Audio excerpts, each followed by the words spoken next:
Dear world, we know that voices of Armenian people now are loudly sounding everywhere, even in places that are completely inappropriate for propaganda. We are citizens of Azerbaijan, and we kindly ask you to listen to our side so that you can have a fair opinion about what is happening on our land. Please watch this video to the end. In the 1990s, Armenia, using a confusion caused by a collapse of the Soviet Union, occupied almost 20% of Azerbaijan's territories, Nagorno-Karabakh and 7 adjacent regions. In our previous videos, we have already talked about 4 United Nations resolutions, numbered 822, 853, 874 and 884, which demanded the immediate withdrawal of Armenian troops from the territory of Karabakh. All of them were ignored by Armenia.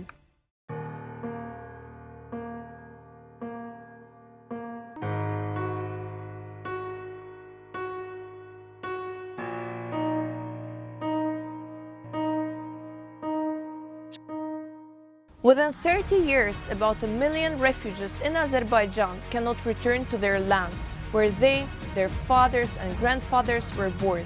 Isn't it surprising?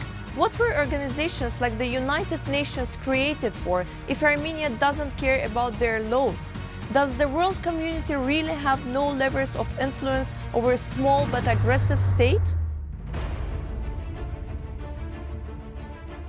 For several decades, Azerbaijan unsuccessfully waited for the peace talks to bring any results. On September 27, 2020, in response to a provocation from Armenia, Azerbaijan launched a counter-offensive operation to return its ancestral lands. Let me once again draw your attention to the fact that Azerbaijan is conducting military operation on its own territory, which is an internationally recognized fact.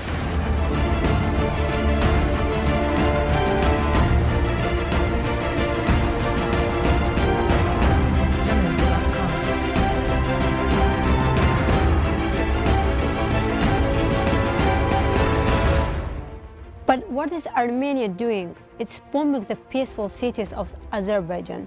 Since the beginning of the aggravation of the conflict during a couple weeks, more than 10,000 shells have been fired from Armenia to the villages and cities of Azerbaijan.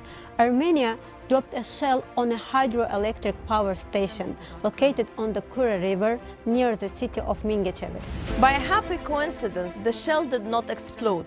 Otherwise, it would have been the largest disaster in the region, which would have led to the deaths of millions of people. But circumstances are not always successful like the previous one. As a result of the bombing, civilians living in such cities of Azerbaijan as Tovuz, Shamkir, Dashkesan, Yevlah, Berde, Terter, Aghdam, Aghjabadi, Beylagan and Khızı were injured, especially the second largest city of Azerbaijan, Ganja, with a population of 500,000 people, was affected. Moreover, the Armenian side claims that this is a false information, that photos of the destruction were falsified by the Azerbaijani side and were filmed at the film studio. Our colleagues recently, risking their lives, decided to visit Ganja in order to show you the results of the destruction caused by the bombing from Armenian side. Let's watch what they managed to capture. We are citizens of Azerbaijan, standing here in the second biggest city of Azerbaijan, the city of Ganja, which is being attacked and bombed by Armenian forces every day since October 4th, 2020. Even tonight it got attacked. If you can see, this is the cinema of Nizami, named by Nizami. This is all civilian places, restaurants, and moreover, the most important thing, that they were attacking also a school, one of the biggest school in Ganja. Armenian officials such as Nikol Pashinyan, Bagram Pakasyan are proudly announcing about taking over civilian buildings and places and destroying them with a bomb. For them, it's something to be proud of.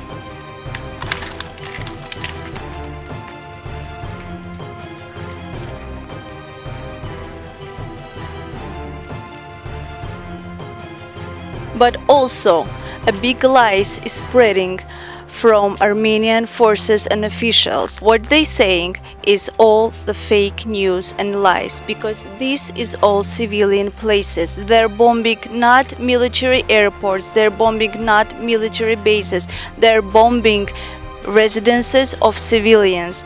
People are being killed, people are suffering, and this is what they're doing with the civilian places in city of Ganja.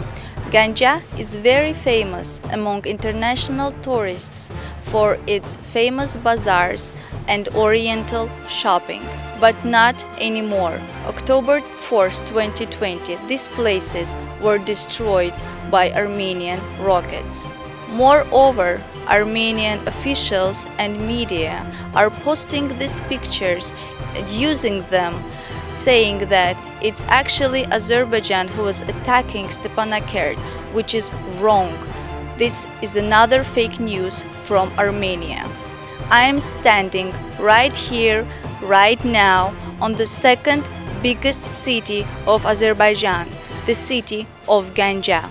October 4, 2020, the several rockets landed and destroyed residential houses with civilians. This is a violation of all international principles and law. The world supposed to know real terrorists and that Armenia needs to stop aggression and terrorism. There is also no unity between Armenia and the puppet president of unrecognized so-called Republic of Artsakh. While official Yerevan denies its involvement in the bombing of Ganja, the spokesman of the unrecognized republic says on his Facebook page, yes, the Armenian side opened fire on the city of Ganja. I'm afraid in a few more days even archaeologists will not be able to find Ganja. End of the quote. However, later on the official Yerevan also admitted its involvement in the events taking place in Ganja. The culmination of the anti-human statements was the speech of the advisor of the Prime Minister of Armenia, Vagarshak Aretsunyan, on the air of the TV channel Russia 1. Now we have worked out the tactics of the striking the artillery. And in the future we are going to strike at peaceful settlements in order to cause panic. End of the quote. Sounds like terrorist organization. Russian journalist, realizing that Pashinyan's advisor openly confessed to war crimes, abruptly interrupted his interview. But words are not sparrows, and the interview footage spread across the internet at an incredible speed. Let me remind you that the last time in the history of mankind such kind of statements made by the official representative on behalf of the authorities of any country were heard only during World War II on behalf of Nazi Germany, and their initiators were Adolf Hitler and his minions. We would like to tell you that after this shooting, the situation in this city became better and safer. But unfortunately, it's not. After many hours of negotiations that were held in Moscow, Azerbaijan and Armenia agreed on a ceasefire to remove the bodies of the dead soldiers and exchange captives. Not a day passed when Armenia, having violated all agreements, again subjected Ganja to even more massive missile strike. 3 huge apartment buildings were completely destroyed. Dozens of people, including children, were killed and injured. Do you know what the worst thing out of all of this? Armenia uses photos of the destruction in Ganja, publishing them in various world news agencies, claiming that these are the result of Azerbaijan's bombing of the city of Stepanakert.